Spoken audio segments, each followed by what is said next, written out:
Thank you. I am super excited to welcome the very excellent Amy Hopwood. Hello, Amy. How are you? Hello. Hi. Good stuff. And joined by Sherida Katerina. Sherida on violin and a little bit of vocals. I'm very happy that I've listened to the album. You're here to play some songs from the album. Yeah. Gone to Flowers. I'm very, very happy that you're here. I think it's brilliant. I love the album. Thanks so much. do you enjoy this kind of promoting part of it? Can you see how I'm squirming at the microphone? I think I find it a little bit hard, if I'm honest. Yeah, it's a bit nerve-wracking because I do tend to kind of write my songs, record my songs, mix them. I do all of that myself, so I tend to be quite sort of solitary. And then you've created all this music and you have to come out and share it with people. Everybody.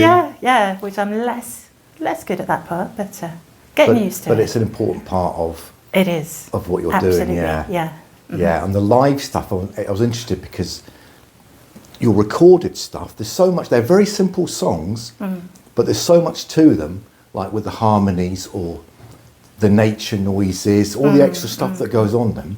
Yeah. So I'm interested to see if there's just two of you, how the songs change, Well, when we were practicing earlier, I was trying to do some buzzing for one of the songs, like a bee.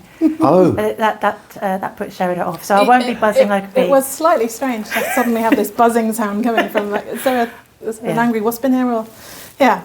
Did you bring the cat? Not today. No. Are you doing the cat song? I'm not. Oh. I'm not. There is so much in that is hard to do. Okay. Even things like they're walking on gravel paths. And, there's a lot of stuff in there. But I am looking at, because I've got booked for a few festivals in the summer, and I'm looking at how I can incorporate some of that through adding in these sort of like miniature backing tracks in a way to bring in some of those noises, especially things like river noises and bird noises and things. So watch this space. I am thinking of ways to do it. Because I've listened to the album, a few of the tracks, and listening to it on the headphones is such a richer experience, because I'm not musically knowledgeable, but I can hear there's so much going on in that music. Oh, I'm so pleased. Yeah. And I don't really know anything, really. No, but that's great. So it's like, I spent days, weeks, months sitting there with a computer, making things pan out and making them sound so that they would sound lovely, when you heard them through speakers and through headphones. So it's very good to know that it worked. Yeah, definitely. Amy has got a real attention to detail. She is so, she knows exactly what she wants and exactly how she wants it to sound. And every little bit you'll hear there is done absolutely intentionally. Well, slightly tyrannical. No, but it'll be like, no, I want it shorter, I want it whatever. And it was brilliant. I mean, it's lovely to have that direction. But as I said, everything you hear will be completely intentional because she's got that level of detail of looking at everything and knows exactly how you want it to sound. So before, when you're writing a song, have you got the finished idea in your head of how you want it to sound, or does it just is it a bit more organic like that? And no, it's a bit more organic really, because I tend to write lyrics first. So I've got very clear ideas about what I want the song to say generally, and there's a whole complicated thing I could go into about how I write a song, but it's basically starting from the lyrics and then the kind of the angle and the message I'm trying to put across and so on, and how to do that. But I start with words, and then once I've got the words completely done, that's when I start moving on to the music. So then I'll be working out a melody, I'll just sing a melody, then I work out the chords that go with the melody, and then when I come to record, that's when I'm adding in all these different parts and like extra harmonies, and then it really takes off. That's when you're standing outside a school recording on the other side of the hedges. Yeah, people are looking at me a bit weirdly. What song are you going to do? You should probably explain that one for the listeners. What song is that then? Yeah, there's a song with children playing, isn't there? Yes, it's a song called Never Said. Right. It's got the background of a children's playground. Yeah. Yeah. It's awesome. It's really, really good. What song are you going to do first for us this afternoon? Well, I thought we'd start off with actually more of a country song than a folk song, really. So it's called It Doesn't Matter Now. And it is based... Oh, I shouldn't have started this because I've immediately dropped out of my head what the melody's based on. It Wasn't God Who Made Honky Tonk Women by Kitty Wells. So the melody from that is the melody and parts of this song. And I was a bit worried about that. I thought, oh, how can I get away with that? But actually, that melody comes from an old folk hymn.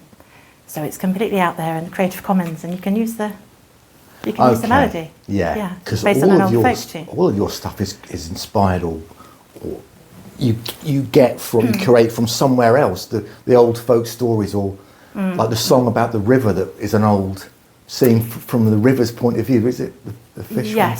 Yes. Amazing. So yeah, I love all that. You know, your songs, they communicate a message so well because there's a definite message from somewhere in there, rather than a song about, you've fallen out with your whatever, ex or whatever, There's always something to say. That said, this is as close as I ever get to It's like so close as I get to a breakup song, really. But hopefully even then there's a bit of a slightly different angle on it.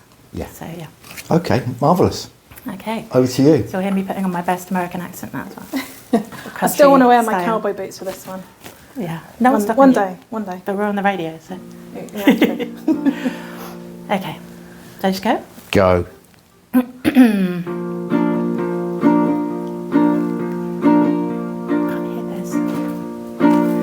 I used to worry which of us would die first, which one of us would be left on our own, how we'd have to try and cope without the other, just rattling round inside a lonely home. Oh, I thought that we'd be growing old together. I wondered, would we age well side by side? Would your hair turn grey and would you like my wrinkles? Would the spark of love remain within your eyes? But it doesn't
Blimey.